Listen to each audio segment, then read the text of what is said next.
Misyon sa Star Magic Ball. Bakit pinagalitan si Gerald Anderson at ang dakilang pag-aalsan ng career ni Kim Chiu? Kung bago ka lang sa channel na ito, huwag kalimutang mag-like, share, comment, and subscribe. Ang taon ng Star Magic event ay hindi lang simpleng pagtitipon ng mga bituin. Isa itong selebrasyon ng talento, glamour at ang pinakamalaking sandali para sa industriya ng showbiz sa Pilipinas. Ngunit sa likod ng mga ngiti, mga mamahaling damit at ang matitinding flash ng kamera, may isang sandali na pumukaw ng atensyon ng lahat. Isang pangyayari na muling nagpasiklab sa usap-usapan tungkol sa isang matagal nang tapos na relasyon. Ito ay ang insidente kung saan si Miss Cory Vidanes, isa sa pinakamakapangyarihang ehekutibo ng network, ay nakita umanong pinagsasabihan si Gerald Anderson dahil sa paulit-ulit niyang paglapit sa kanyang dating kasintahan, ang reyna ng kapamilya si Kim Chiu. Ang kaganapan ay mabilis na kumalat online na naging dahilan upang muling pag-usapan ang dalawang individual na matagal nang humiwalay ng landas. Ngunit bakit kailangang makialam ang management? At anong minsay ang ipinapahiwatig ng pag-iwas ni Kim Chiu sa harap ng publiko? Ang kwentong ito ay higit pa sa simpleng ex na nagnanais makipagkwentuhan. Ito ay patunay na mabusising pag-iingat ng isang sikat na personalidad at ang kasalukuyang estado ng isang karerang puno ng tagumpay at matinding pagunlad. Ang kontrobersyal na sandali, pagsisikap na makalapit pagsingit ng management.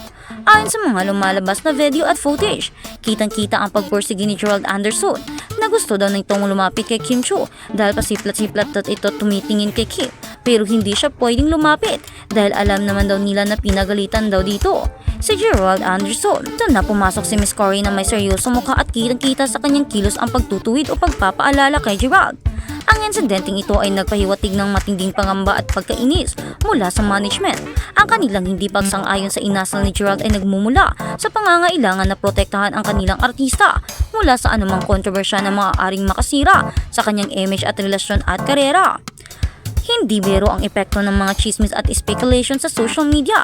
Kung aayaan ang ganitong sitwasyon, magiging dahilan ito ng para pag-usapan muli sila ni Kim Chiu na tsak na magdudulot ng malaking selos at tensyon sa kasalukuyang kasintahan ni Kimi na si Paolo Avellino. Ang pag-iwas ni Kim Chiu na halatang halata sa mga video ay isang malinaw na sinyalis profesional siyang nandyan para sa event at wala na siyang atensyon na magbibigay pa ng spasyo para sa anumang personal na drama sa kanyang nakaraan. Ang kanyang pag-iwas ay hindi lang simpleng act. Isa itong statement ng kanyang paggalang sa kanyang sarili, sa kanyang kasalukuyang buhay at sa mga taong sumuporta sa kanya. Ang reaksyon ng management ay nagpapalakas lamang sa statement na ito. Si Kim Chiu ay isang yaman na kailangang protektahan. Ang pag-angat ni Kim Chiu mula zero talent hanggang sa reyna ng kapamilya. Ang insidente ay nagbigay daan din upang muling kilalanin ang paglalakbay ni Kim Chiu sa showbiz. Sa kanyang 20 taon sa industriya, napatunayan niya na kaya niyang kakayahan na umangat. Sa isang panayam, ibinahagi niya na noong nag-uumpisa siya, itinuturing niya ang kanyang sarili na may zero talent o walang kakayahan. Ngunit ang pagpupursigi at dedikasyon niya sa kanyang trabaho ang nagdala sa kanya kung saan siya ngayon. Si Kim Chiu ay hindi na lang isang actress, isa siyang triple threat. Mahusay umarte, magaling sumayaw at isa ring epektibong host sa mga sikat na show tulad ng Showtime at Pinoy Big Brother. Ang kanyang pag-arte ay musay, kaya makipagsabayan sa mga veteran na aktor at aktres. Ang kanyang kakayahan na magbigay ng mataas na rating sa network ay hindi maitatanggi na nagpapatunay na isa siyang mahalagang haligi ng network. Ang kanyang pag-unlad ay isang inspirasyon sa marami. Nagpakita siya ng tibay sa loob ng harap ng mga kritisismo at personal na pagsubok. Ang kanyang career transformation ay isang ehemplo ng pag-abot sa pangarap sa pamamagitan ng sipag at tiyaga. Sa konteksto ng skandal kasama ang kanyang ex-boyfriend, mas lalo pang nakita ang kanyang pagiging professional at ang kanyang kakayahan. Naunahin ang kanyang career at sariling kapakanan, ang epekto sa publiko at ang mensahe ng management. Ang reaksyon ng netizens ay halo-halo, ngunit karamihan ay pumating kay Kim Chiu. Maraming komento ang nagpapakita ng paghanga sa kanyang level up na estado at ang kanyang pagiging untouchable na bituin. Ngayon, ang pag-aalala din ng publiko ay nakatuon sa posibleng drama na idulot ng patuloy na pag-aaligid ni Gerald, lalo na't mayroon na siyang kasalukuyang relasyon. Para sa management, ang agarang aksyon ni Miss Cory ay nagpapakita ng matibay na paninindigan. Hindi nila hayaan na masira ang image ng isang kanilang top assets dahil sa personal drama. Ang mensahe ay malinaw. Ang focus ay sa improvement at exploration ni Kim Chiu sa kanyang karera. Mas nag-improve si Kimi at nakapag-explore din. Talaga na nagbubukas ng mas maraming pelikula at proyekto para sa kanya. Ang network ay determinado na panatilihin ang peace at stability sa buhay ng kanilang mga talent. lalo na kung ito ay makakaapekto sa kanilang marketability at performance. Ang kanilang pagtutol sa muling pag-ungkat ng nakaraan ay isang paraan ng pagprotekta hindi lamang kay Kim Chiu, kundi pati na rin sa kanyang love team o career and partner na mahalaga para sa isang network ratings. Konklusyon ang pagpapatuloy ng kwento at kinabukasan ni Kim Chiu. Ang insidente sa Star Magic event ay isang paalala na ang showbiz ay hindi lamang puro glitz at glamour. Puno ito ng real-life drama at mga challenges. Ngunit sa gitna ng lahat ng ito lumabas si Kim Chiu na mas matatag at mas professional. Ang kanyang pag-angat mula sa isang Rocky na may pagdududa hanggang sa isa sa pinakamalagang artist ng bansa ay isang kwento ng tagumpay na nararapat bigyan ng pagpupugay. Sa huli, ang paggalaw ng management at ang pag-iwas ni Kim Chiu ay nagpapatunay na ang focus ay nasa kinabukasan, hindi na sa nakaraan. Tsak na marami pang pelikula at opportunities ang darating sa Kim Pao na ito. Ang insidenteng ito ay nagdagdag lamang ng isang kabanata sa kanyang iconic na kwento, ngunit ito ang magdidikta ng takbo ng kaniyang career. Patuloy pa rin siyang magbibigay ng magandang ratings sa network at magiging isang inspirasyon sa mga kabataan.